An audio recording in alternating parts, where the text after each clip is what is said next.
Altrui, oui.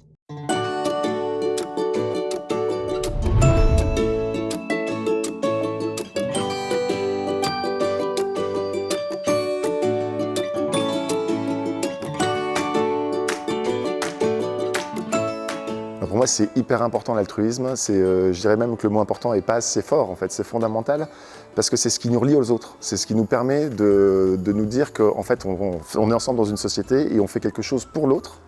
Et ce qui est génial avec l'altruisme, c'est que même si l'intention n'est pas de se servir soi-même au départ, c'est plutôt de faire des choses pour les autres, en fait, ça nous génère nous-mêmes un bonheur qui est quand même un bonheur assez profond.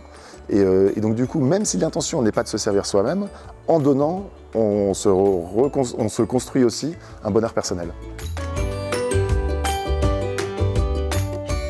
Souvent, quand on regarde, qu'on fait des vidéos comme ça, on a envie de parler de grandes choses, de dons à des associations, de choses comme ça. J'ai plutôt envie de prendre des petits exemples du quotidien. Ça m'arrive, quand je vais conduire mon fils à l'école, de ramasser des mégots qui traînent par terre. C'est pas pour moi, mais je me dis, ça sera plus propre et les enfants ce sera plus agréable pour eux. Donc c'est vraiment pour eux et je reconnais qu'à chaque fois que je range ces mégots dans une poubelle, ça me génère un petit bonheur. Mais il y en a plein des comme ça aussi, hein, quand on est pressé, qu'on s'arrête en voiture et qu'on laisse traverser quelqu'un. D'abord, c'est la loi, on devrait tous le faire.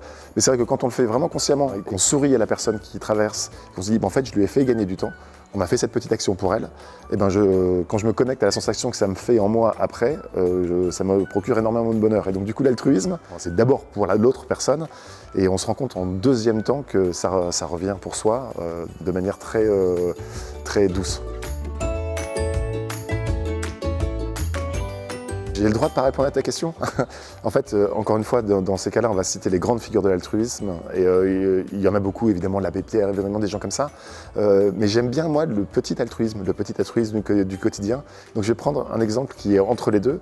C'est un monsieur qui s'appelle Jean-Paul Dessy, qui est un grand musicien, violoncelliste je pense qu'on peut dire de génie, qui est belge et qui a mis son art musical au service d'un migrant qui danse, qui a mis en scène en fait, son exode et son trajet depuis le Congo, République démocratique du Congo, jusqu'à la France, en passant par les camps libyens, en passant par toutes les horreurs, le bateau qui coule, etc.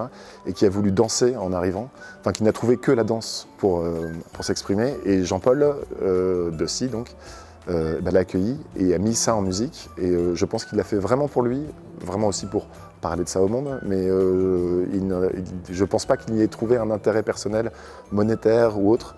C'était plutôt une volonté, je crois, je ne suis pas dans sa tête, hein, mais j'étais touché par le fait qu'il voulait servir Brandy, s'appelle ce danseur.